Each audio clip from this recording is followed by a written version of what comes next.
on a eu les avènements des indépendances et on a eu les premiers présidents, beaucoup ont concret qui ont essayé de mettre en place des styles d'État et qui sont tous, plus ou moins, certains sont partis. Que nous ont-ils laissé? Et nous, qui sommes là, qu'avons-nous retenu?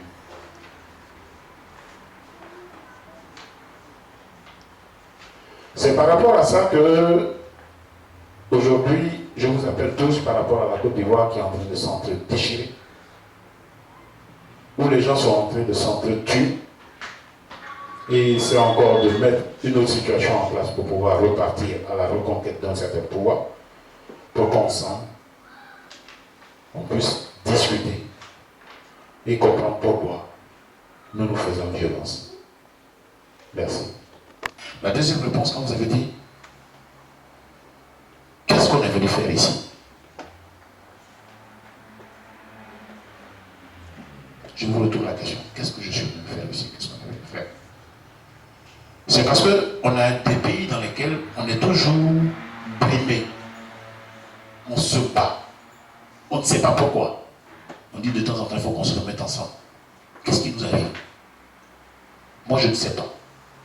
Peut-être que toi, tu as connu ce qui s'est passé peut-être en Algérie, tu y étais, ou bien au Congo, tu y étais, peut-être en Égypte, tu y étais, et tu as vu qu'en ce moment-là, il y avait quelque chose de similaire à ce que je vis.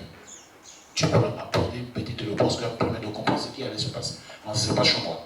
Ça me permettra peut-être d'avoir des armes pour combattre ça. C'est pour ça qu'on est là.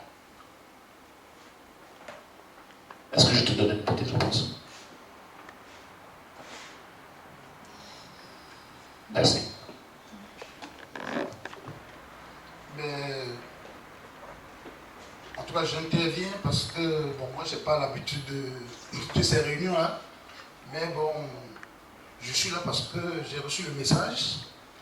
J'ai ressenti d'abord quelque chose, un sentiment de colère, un sentiment de révolte. Donc je me suis dit, bon, il faut quand même que je sois là.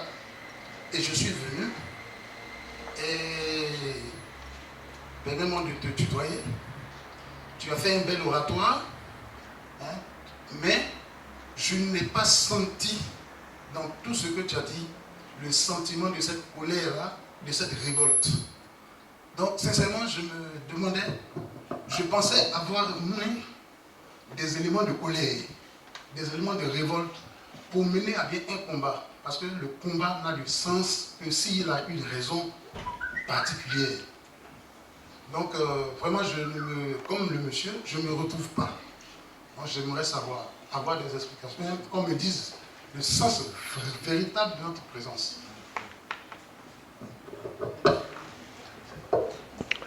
J'ai encore une autre intervention.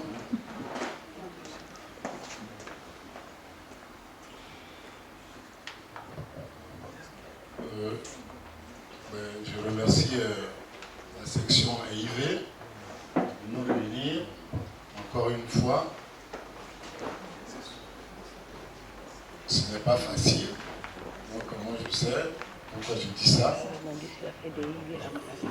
Les gens se sont interrogés déjà pour savoir mais qu'est-ce qu'on fait là.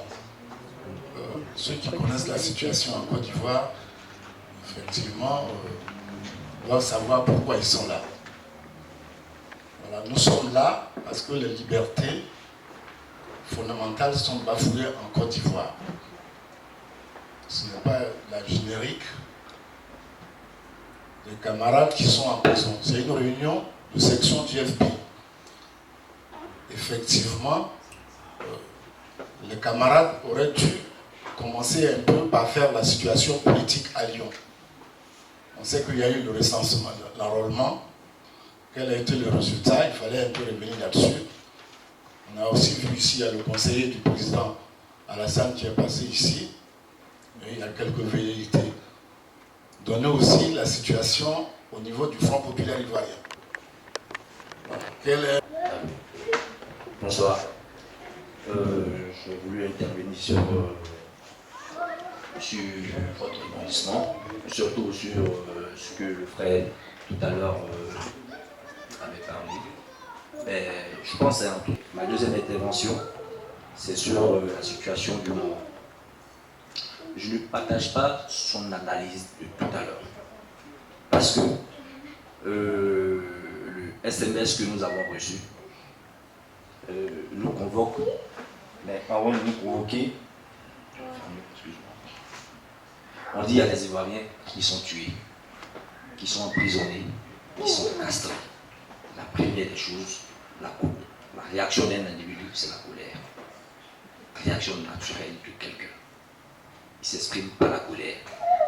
Il nous avait appelé, parce que c'est pas... D'ailleurs, je vous remercie. Je pense qu'il y a plusieurs sections, mais le plus souvent, c'est vous qui nous convoquez tous les jours. Et je vous en félicite, je vous encourage même sur ça.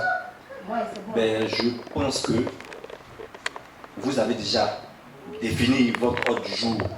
Qu'est-ce qu'on fait? C'est une assemblée générale. Merci. Obéi à la section nationale en Côte d'Ivoire. Chacun ici a ses informations sur la section. Et chacun ici pense ou ébauche, ne serait-ce qu'une infime partie de solutions pour faire avancer la section. C'est vrai que nous sommes venus tous ici demander à avoir des informations sur la Côte d'Ivoire et ce qui se passe. C'est vrai que dans la convocation que nous avons reçue, on nous a parlé de mort, on nous a parlé de prison, on nous a parlé de gens castrés. Tout ça constitue une information. Donc tout le monde ici s'attend à avoir de vraies informations sur toutes ces données. À Lyon, la sous-section que nous avions, parce que nous avons d'autres sous-sections à Lyon, c'est la seule qui a réussi à nous réunir et à nous apporter effectivement certaines solutions et certaines informations. Il ne faudrait pas que ce débat-là, qui est très important pour nous, et pour ceux qui ont encore les parents là-bas qui vont en prison tous les jours, qui sont même tués tous les jours, soient au moins rassurés sur les actions que nous avions menées. Donc, je me permets aujourd'hui d'apporter effectivement ma part d'intervention dans cette assemblée. Je vous remercie. C'est ce que Aka, ma soeur, vient de dire. Il faut être concret. Tout ce qui se passe, on est au courant. Ça ne date pas d'aujourd'hui. Donc, quelle action il faut mener? C'est ce que nous devons faire déployer. Simone Gbagbo est une prisonnière politique. C'est écrit. Ce n'est pas, on m'a dit, c'est écrit, j'ai le courrier à la maison. En tête avec le logo du Conseil constitutionnel, non, pas du Conseil constitutionnel, de l'Académie française. Donc on a ce courrier-là. Donc c'est pour vous dire qu'il y a des choses qui ont été faites. On a l'impression qu'il y a des choses qui ont été faites. La réunion ou les réunions qui se succèdent depuis X temps, c'est pour que chacun puisse aujourd'hui dire voilà, dans la position où je suis, ça fait quand même 5 ans que ça dure. Je pense que moi personnellement, je dis, j'ai de la famille, mais qui n'est pas touchée.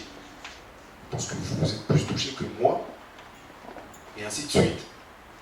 C'est pour que chacun puisse dire voilà, moi je pense qu'on peut aller dans tel sens, moi je pense qu'on peut aller dans tel sens. Mais il faut que chacun sorte ce qu'il a. La colère est une chose, la raison en est une autre. C'est ça qu'il est en train de dire. Ça veut dire que même si demain celui qui est en train de causer des malheurs part, ceux-là qui sont arrivés, ils sont là, on fait comment? Quand tu te réveilles le matin, tu penses à tes parents, tu te dis mais demain il va voir ça. Mes pauvres parents ils y sont. Marcelin comme il dit n'est pas ivoirien. Mais nous-mêmes, au lieu de se jeter toujours la pierre, si moi je suis sur un terrain qui ne va pas, tu dis ma soeur, c'est comme ça qu'on peut trouver une solution. En gros, c'est l'idée pour laquelle on vous avait demandé de venir. On va discuter, on va trouver des solutions. C'est vrai qu'on a marché. On marche, on écrit des courriers. Les gens ne nous prennent pas au sérieux. Nos frères essaient de faire des manifestations là-bas. Qu'est-ce que nous, on peut leur apporter? soit financier, que ce soit moral, que ce soit physique, qu'est-ce qu'on peut faire pour que eux, derrière, parce que eux, ils sont, je ne sais pas comment vous dire ça, ils sont, hein, voilà, non seulement ils sont dans le feu de l'action, et puis ils ne peuvent pas trop obliger. Ils avaient prévu une manifestation pour le 8, le RDR aussi a prévu une même manifestation exprès pour les contrecarrer dans le même endroit. Ils n'ont pas d'espace pour vivre. Mais là, ils sont prêts aujourd'hui à aller jusqu'à se tuer. Ils sont prêts aujourd'hui, quand j'écoute Afrique Média, quand j'écoute les Ivoiriens qui appellent dessus, ils sont prêts aujourd'hui. Peut-être qu'on se dit qu'on n'est pas prêt à laisser exploser, mais je vous dis, ce que j'ai écouté hier nuit, je n'ai pas dormi. J'ai regardé Afrique Média, vous pouvez y aller. Du 5 mai et du 4 mai, il y a eu des débats. Des gens qui ne sont même pas ivoiriens. Le directeur technique d'Afrique Média a dit qu'il était prêt. Et il garantit à il avertit Alassane Dramane Ouattara, s'il y a le sang d'un Ivoirien qui coule, eux, ils se lèveront pour aller combattre pour nous. Mais nous, on fait quoi? Au lieu de s'entre-déchirer, oui, tu n'as pas fait ci, tu n'as pas fait ça. Apportons des solutions. Si on est là, aujourd'hui, ça peut plus. Dès qu'ils ont un président qui arrive en Afrique, nos présidents, là, ils s'en moquent. Aujourd'hui, c'est pas, on n'a pas besoin d'aller voir un député pour s'en sortir. Mais nous-mêmes, on ne peut que s'en sortir nous-mêmes. Sinon, ils s'en foutent. Hein? Tant qu'ils ont nos terres, tant qu'ils ont nos entreprises, tant que notre sang coule pour qu'eux vivent. Aujourd'hui, peut-être que ce qu'ils nous demandent, c'est qu'on vienne les combattre. L'Algérie a combattu, aujourd'hui, elle est libre. Mais vous, Ivoiriens, donc on va vous trouver, vous dites quoi? Ça fait rien. Ça fait quoi? Ça fait rien. Dieu va nous aider. Mais trouvons des solutions, levons-nous, allons nous battre un peu pour nous-mêmes, pour sauver nos frères et sœurs, pour les délivrer. La chiélie que les Blancs, Nicolas Sarkozy, a créée chez nous là, c'est nous-mêmes qui alimentons le feu pour que ça nous brûle. Ce n'est pas d'autres personnes qui vont se battre pour nous. Donc si nous sommes venus ici aujourd'hui, c'est pour trouver des solutions. Je vous en prie, celui qui a une bonne idée, une petite lumière, qu'il fasse réjaillir ça, parce qu'on a besoin de prier. C'est la parole à mon ami Aka. Merci. On entend de temps en temps, mais pas assez souvent, je crois. Il y a quelque chose qui m'interpelle un peu. J'ai toujours dit que dans cette lutte dans laquelle on est depuis pratiquement 4 ans, j'ai toujours répété qu'il n'y avait que 2% qui comprenaient cette lutte. On convoque les Ivoiriens pour discuter de la situation en Côte d'Ivoire. Et qu'est-ce que je vois ici? Des batailles de procédure. Voilà. C'est la section hiver. En principe, au FPI, on va faire ça. Moi, je ne suis pas FPI. On m'appelle, je viens en tant qu'Ivoirien. J'ai quelque chose à dire, je peux le dire. On est confronté à une situation où on est obligé de s'entendre pour vivre dans un pays. On n'a pas les mêmes façons de voir les choses. Et il y en a qui prennent le temps pour réfléchir à une situation. Il y en a qui viennent avec le fangard, qui décrivent tout et qui se posent. La situation, elle est là. Parce que on peut dire là-bas, on n'a pas saisi le sens de là-bas. Il y en a pour se montrer fort, ils vont, ils volent, et le mot est fort, hein, ils volent une femme pour montrer leur force. Et ils l'amènent où? Ils l'amènent au sud, chez nous. On est obligé de composer avec. Et jusque-là, on n'a rien dit. Donc c'est leur pratique. Et il faut dire aussi que ces gens de peuple ont servi aussi dans les armées coloniales. C'est qu'on combattu jusqu'en 2015, là, le Sud. On s'est toujours servi d'eux pour des croisades. Est-ce qu'on le sait ça? On ne va pas attendre la session et il va pour nous l'apprendre. Encore, on nous appelle pour discuter. Faisons-le. Mais laissons à côté là je m'adresse à mon frère la Libye. On n'est pas là pour résoudre des problèmes de distinction et d'esprit ici. On n'est pas là pour ça. Il y a des gens qui meurent et sur place. Il y a des gens qui essaient de s'ébrouiller un peu et essayent de manifester. Parmi eux, il y a d'autres qui meurent. Entre-temps, on vient nous obliger à nous enrôler pour des élections. Quelle élection? Je ne sais pas. On nous nargue même, on va jusqu'à nous narguer, en nous imposant un conseiller. En principe, quand on est président des Ivoiriens, on fait le tour des Ivoiriens. Est-ce qu'on est venu à la Sanji? On a quand même quelque chose à lui dire. Même si le président du fait, il va faire le tour, c'est quelqu'un qui veut chercher la légitimité ou bien même la représentation des Ivoiriens. Il se déplace, il va vers les Ivoiriens. Est-ce qu'il a envoyé un émissaire ici pour dire, bon, voilà, mes frères, c'est comme ça, mais voilà, il faudrait qu'on finisse par s'attendre? Non. On vient nous enrouler. Le terme, c'est pas moi qui le dis, hein. On a quand même une association des Ivoiriens ici. Tout le monde a eu le SMS. Pour un président qui respecte ses concitoyens, il aurait pu faire l'effort d'être là. Pour discuter de la situation du pays. Au lieu d'être là, lui par contre, il nous convoque à un méchoui républicain. Et deux fois, il me demande dans quel monde je vis. Un méchoui républicain à Méribel. Voilà la réalité de la Côte d'Ivoire. Ah oui, voilà la réalité de la Côte d'Ivoire. Alors, je maintiens toujours mes 2%, peut-être que moi je ne suis pas là-dedans, mais il y a 2% qui comprennent la lutte que nous menons. Il va falloir faire un effort très grand, un effort surhumain pour mettre quelque chose dans nos têtes. Voulez-vous battre? Bon, peut-être qu'il faut manger avant de se battre aussi, mais je crois que le problème n'est pas là. L'idée, c'est qu'il pense être une solution à son avis. Moi, je pense que chacun ici en a. Si les gens se sont déplacés, c'est parce qu'ils croient à cette réunion ou comme les autres. Ils croient qu'ils ont un poids à faire peser sur la balance. C'est pour ça qu'ils se déplacent à chaque fois. Et en ce qui concerne les idées à proposer, moi je pense que même de chez soi, on peut aussi donner son avis, ses idées.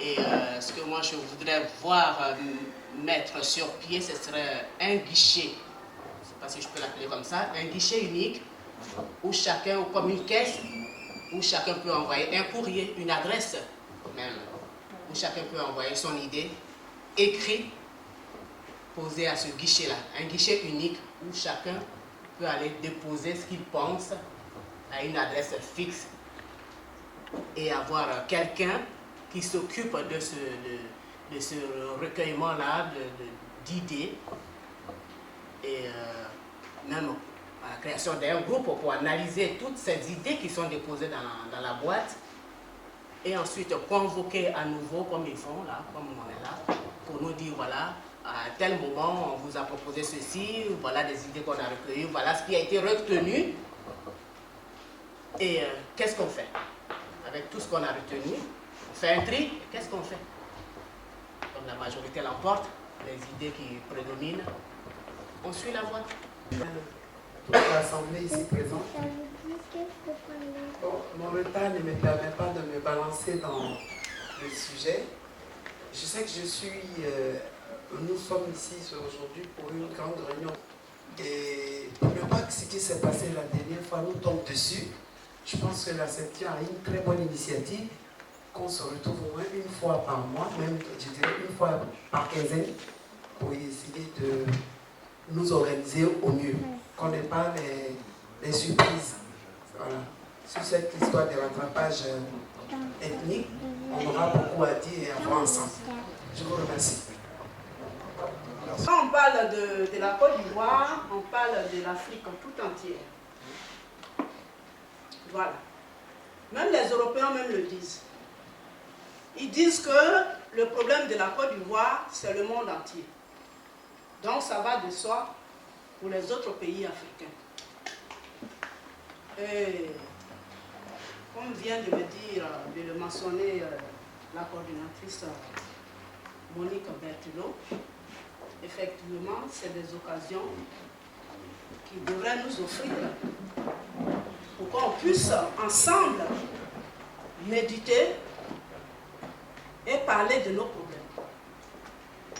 Je remercie aussi des passages ma soeur Jeanne, qui vient aussi de le mentionner.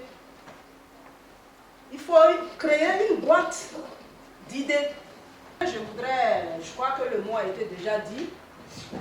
Moi, je demande pardon à ceux qui ont soulevé tout à l'heure le problème. C'est vrai, c'est la coutume. Il ne faut pas la déplacer. Quand quelqu'un t'appelle, même pour manger, tu lui demandes, tu lui donnes de l'eau à boire d'abord. Et c'est ça que les autres, tout à l'heure, ont soulevé.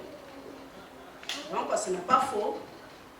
On n'est pas là pour le tac au tac. D'habitude, on n'a pas pour des réunions de ces gens en politique. C'est les samedis. Mais la section, Simone a dit, a réfléchi là-dessus pour quand même dire que pourquoi pas de temps en temps faire, si ça peut continuer, samedi, c'est un essai aujourd'hui, se retrouver au moins un dimanche. Parce que la plupart du temps, on fait tout ce négocier, hein, même si tu es derrière le bureau, le lendemain, tu peux aller faire un petit négocier à côté. Donc, le samedi, tout le monde a occupé. Samedi, c'est là que tout le monde fait ses courses.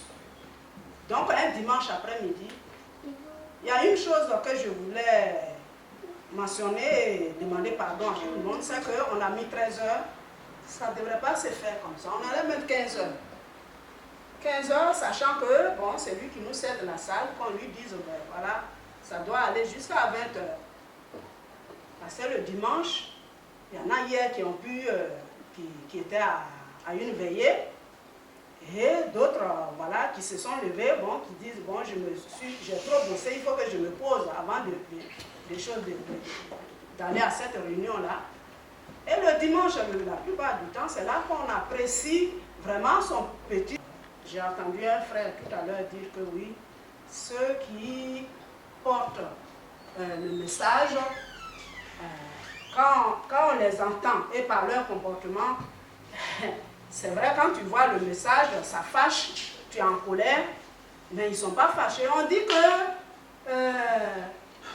le sang coule dans les veines d'un homme, mais quand il vomit, ce n'est pas du sang, c'est de l'eau. Ça se passe aussi dans les autres pays d'Afrique, mais comme ça concerne la Côte d'Ivoire, chose qu'on le sait, qu'est-ce qu'il faut faire? Ensemble, on se retrouve et qu'on se dise qu'est-ce qui nous arrive et porter une solution à ça. C'est pour ça qu'on est là. Je vous en remercie.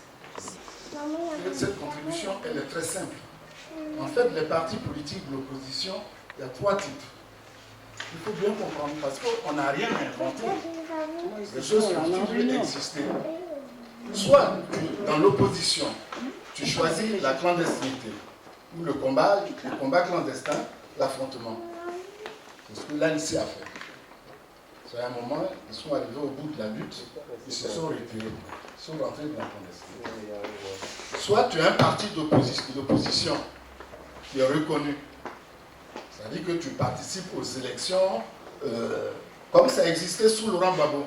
Voilà, les partis qui peuvent manifester, comme ça existe en France ici, qui peuvent prendre part aux élections, etc. Soit tu as une opposition. De troisième forme, tu as une opposition qui refuse la lutte politique, tu veux combattre à visage ouvert, comme le FPI fait. C'est le choix que nous avons fait.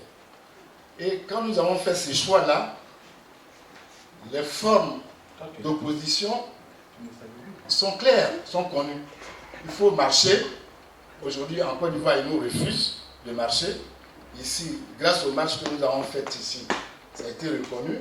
Donc, les structures à l'extérieur ont leurs particularités.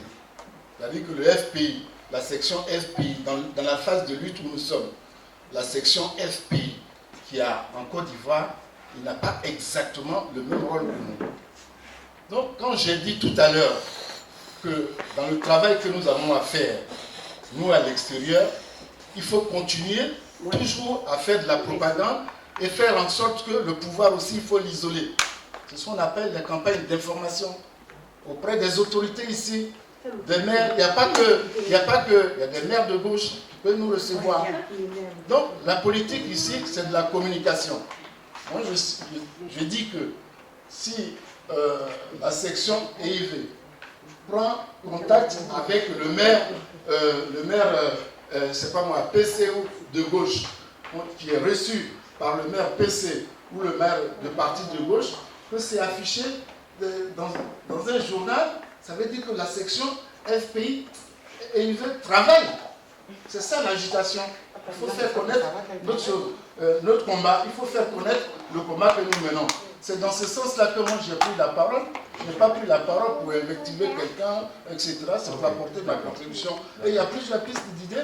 Aujourd'hui, nous sommes assis ici, d'après les éléments d'information, le sentiment qu'elle donne, la couleur qu'elle donne. On peut faire une déclaration et le publier, que les sections EIV se réunissent aujourd'hui. Les Ivoiriens ne sont pas contents, ils l'expriment par des éléments et tout ça. C'est ça qu'on appelle la politique. Il n'y a rien d'inventé. On ne peut pas aller, comme il y a quelqu'un qui l'a dit, il n'y a pas d'autre solution qu'on doit inventer. Voilà. Donc, c'est ce que j'ai remarqué chez nous, les Africains, c'est que quand on est dans ce débat politique, on a trop tendance à créer des espaces. Des espaces rien que pour la rhétorique, rien que pour le beau discours. Ce que j'ai envie de dire aussi, c'est que les grandes guerres qui ont été gagnées, les grandes victoires n'ont pas été gagnées par tous les militaires. La stratégie plutôt mise en place n'ont pas été par tous les militaires. Une petite portion, dizaines de généraux sont mis ensemble pour mettre en place une stratégie. Ce que je dis, c'est qu'il y ait 2 ou 3 personnes, 4, 5, 6, pour mettre en place une stratégie et proposer cette stratégie-là à une assemblée. Rien de positif. Et je vous remercie. Pour des lions. Une marche et avec des flyers qu'on pourrait partager aux passants, machin, tout et tout, ça rentre dans le cadre d'information. Merci. Que les candidats qui vont à cette élection-là, celle-là même de laquelle nous sommes en train de parler, sont les mêmes acteurs des élections passées.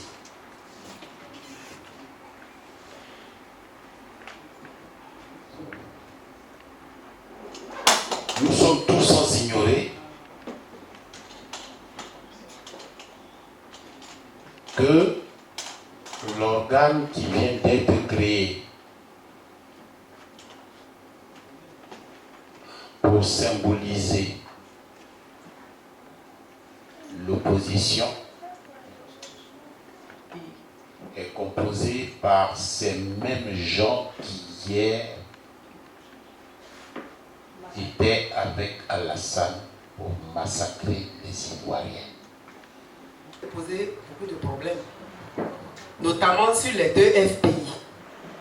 Parce que depuis qu'Afi est sorti de prison, après son petit manège, la section EIV avait fait une réunion et devait faire une AG pour donner les explications pourquoi on désavouait après le congrès. Pourquoi le FPI ne reconnaissait plus Afi comme président.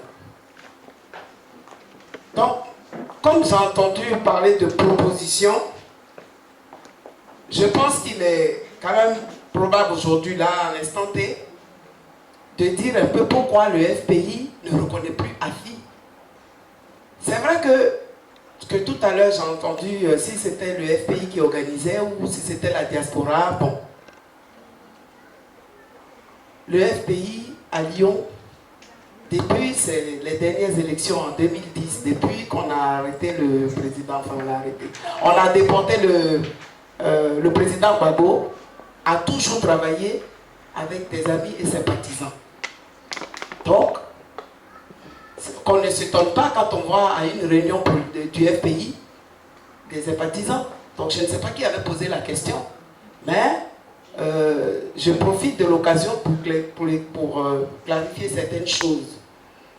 Là où il y a le feu dans un village, quand on vient, on cherche à donner un coup de main aux frères pour éteindre le feu. On ne demande pas, tu viens d'où pour m'aider. Donc, c'est comme ça depuis. La diaspora ivoirienne lyonnaise a toujours travaillé avec, quelles que soient les sections, hein, même la première section lyonnaise, celle de Éric Traoré, il a toujours convié ces personnes-là que vous voyez, telles que M. Ankoué, Aka Pascal qui vient de parler, et le modérateur, etc. J'en passe sur certains noms. Oui, aujourd'hui, on peut le dire, deux FPI. Mais non, moi je reconnais un FPI, celui qui est dirigé, qui est géré par Aboudraman Sangaré. AFI n'étant plus membre du FPI, Gbagbo Laurent était clair, il a dit, il ne veut pas recevoir AFI tout seul. Si AFI veut discuter, qu'il vienne à La Haye avec les autres. S'il a la possibilité de sortir, c'est que les autres peuvent sortir. Donc, après le congrès, les trucs ont été clairs. AFI a été exclu du parti. AFI dit non, lui il a été aussi créateur du parti, donc lui il ne veut pas accepter son exclusion. D'où lui il est toujours président. Ce qui fait que vous assistez à voilà.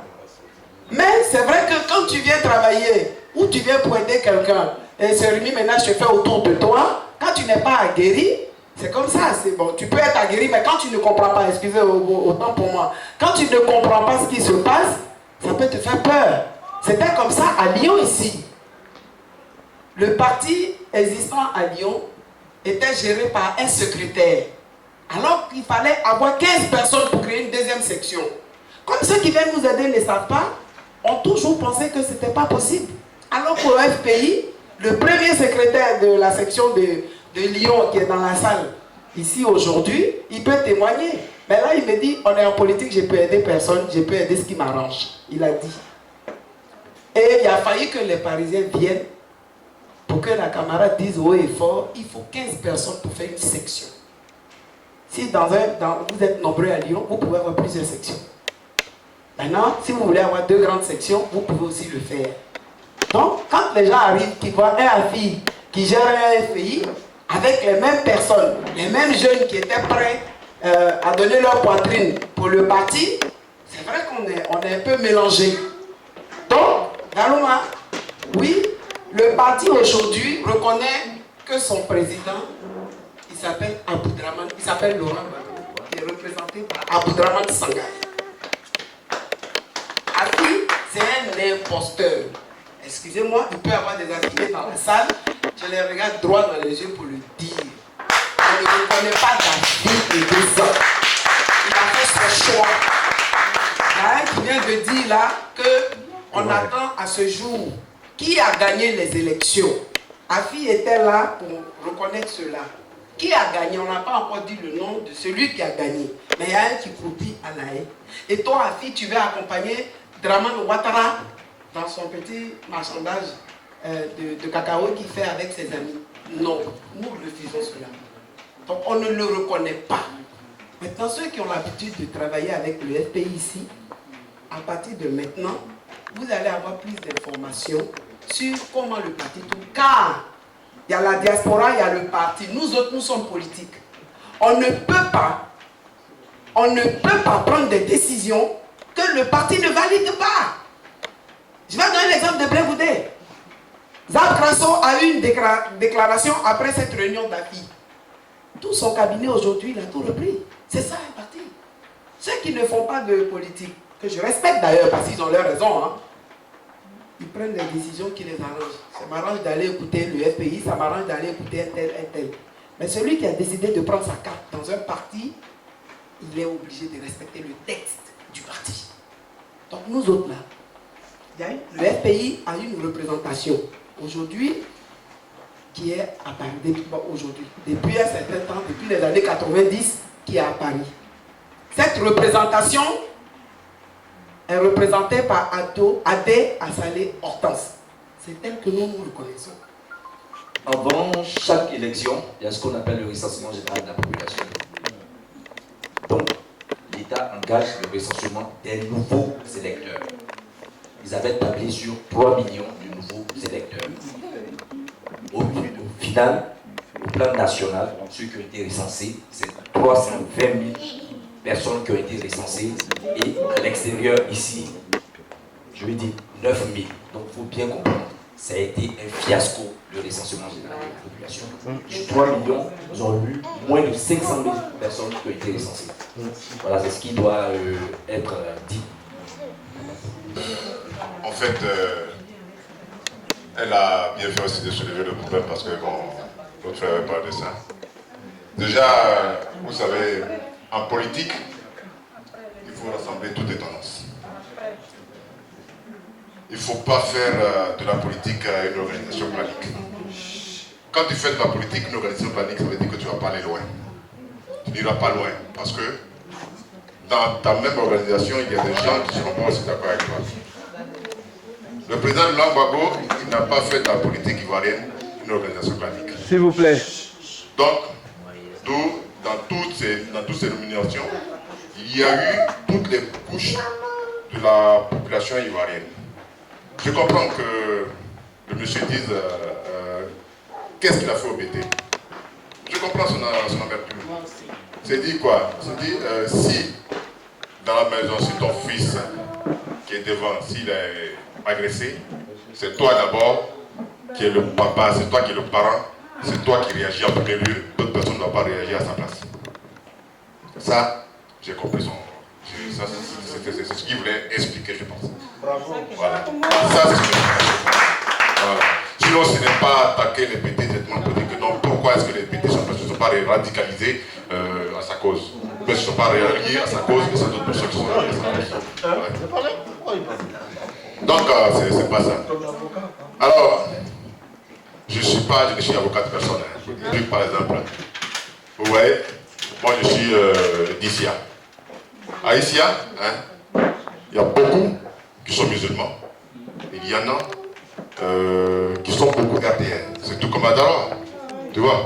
Alors, dans ces conditions-là, c'est quitte à nous qui voulons aller au pouvoir, c'est quitte à nous qui voulons garder le pouvoir, qui devons discuter avec nos propres frères aussi pour dire que non, mais écoute, bon, voilà comment est-ce qu'on doit faire, comment on doit faire.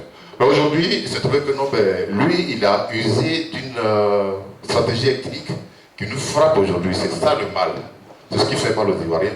Voilà pourquoi il dit, aujourd'hui, là, si vous, gens de l'Ouest, si vous, gens du Sud, si vous aviez été là, cette situation-là ne serait pas arrivée. Oui. Prenons-nous toutes ces discussions-là. Voilà, c'est pas celui que voilà. Alors, donc, je pense bien que nous devons nous serrer la main. Nous devons nous serrer les coudes, que ce soit les populations de toutes couches, de toute ethnie, qui se sentent vraiment patriotes, qui aiment vraiment son pays, pour trouver une solution au problème que la Côte d'Ivoire est en train de vivre. C'est ça le problème ivoirien. Merci. Parce que je pense bien qu'il est temps, pendant que toutes ces petites réunions qui se tiennent et tout ça, au sortir de là, chacun va informer celui qui va croiser, il saura comment discuter avec lui et tout ça. Maintenant, voilà la question que je voudrais poser. Ceux qui ont aujourd'hui organisé cette rencontre-là, qu'est-ce qu'on fait au niveau des deux FPI? Qu'est-ce que vous nous dites? Quelle information vous nous apportez? Parce qu'il y en a qui reconnaissent tel, il y a d'autres qui reconnaissent tel.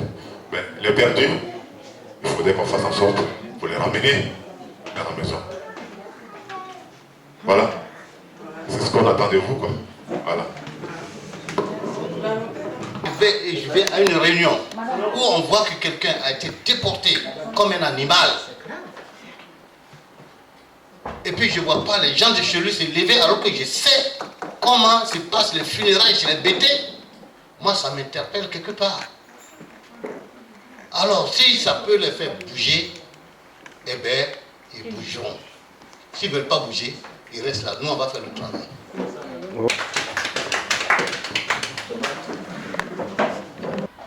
Alors j'ai pris ma plume, j'ai graffé tout cela. Allez-y consulter cela sur Ivoire sans photo. C'est un premier jet. Mais je crois que d'ici jusqu'aux élections, il y aura encore d'autres contributions que je suis en train de préparer qui vont paraître. Donc, dans les éléments que j'ai dénoncés, dans l'état des lieux que j'ai fait, c'était pour entrevoir tout simplement la position actuelle de la communauté internationale. Parce qu'on est en train de parler, on est en train de tout dire, mais c'est qu'est-ce que dit l'ONU aujourd'hui, que dit la France? La France ne dit rien, elle observe. Il y a ses intérêts, c'est vrai. Est-ce qu'on va être frappé de la même façon? Est-ce qu'on laissera les choses pourrir? Il y en a qui disent que, ceux qui viennent d'Abidjan disent qu'il n'y aura pas, de manière affirmative, hein, il n'y aura pas d'élection. Alors s'il n'y a pas d'élection, on est parti pour 10 ans. Donc il faut qu'on s'y prépare. Et puis, l'armée, je vais pas dire l'ONU ici. L'ONU ici, c'est la branche armée. Elle est encore en Côte d'Ivoire. Et la licorne est encore là. Alors, qu'est-ce qu'on fait de tout ce qui se passe, les exactions, les intimidations, les violences aux personnes, même la violence même à la Constitution. Et tout ça sous le regard de la communauté internationale. Il faut le dénoncer, il faut avoir le courage de le faire. Parce que vous êtes désormais des militants, inscrits ou pas au FPI, vous êtes assidus à toutes les rencontres qui concernent la Côte d'Ivoire. Et c'est très important, c'est comme ça, unis, qu'on pouvait aller plus loin. On n'a pas pu le faire au début de la crise. Parce que, quelques divisions, c'est vrai, il y avait des différences. Mais ces différences se sont estompées et on s'est retrouvés tous aujourd'hui.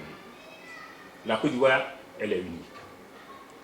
Et c'est cela que Laurent Gbagbo disait. Il a une fameuse phrase que j'ai citée. Avec son sens de la démocratie, il a toujours demandé au peuple de lui donner le pouvoir. Pour qu'en retour, il le lui rende. C'est magique. Mais c'était sans compter avec ce que je viens d'entendre tout à l'heure. L'indépendance n'était jamais donnée en fait. Donc il y a un combat.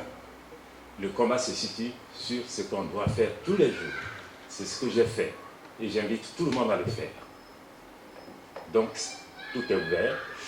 Je ne vais pas trop tarder, mais c'était pour attirer votre attention sur tout l'effort qu'on peut faire intellectuellement pour aller chercher en 10 lignes et puis transcrire sur Internet ce qu'on pense réellement. Ça rejoint ce que notre sœur a dit. Écrire, pour ceux qui n'ont pas le temps, on reçoit, il y a une équipe qui va être qui sera mise sur pied, qui décortique et qui fait une synthèse. Cette synthèse regroupera toutes les idées, c'est vrai. Et puis, il n'y a pas de détails à faire. Hein. Tout ce qui concerne la Côte d'Ivoire, aujourd'hui, il faut aller plus loin, il faut dire, il faut tout balancer. C'est ce que, si je remarque bien, le patriote faisait. C'est ce que tout le monde... Il y a des gens qui disaient n'importe quoi au début, en 2002. Mais tout paraissait. Même du faux, mais ça venait quand même. Et on a été dans une situation que vous connaissez et qui fait que Laurent Gbagbo aujourd'hui, qui est là, à l'AI. Donc je vous remercie. Je ne vais pas aller plus loin parce que je vous invite à lire. C'est la synthèse que je voulais faire et c'était ma contribution à la 7e EIV. Merci.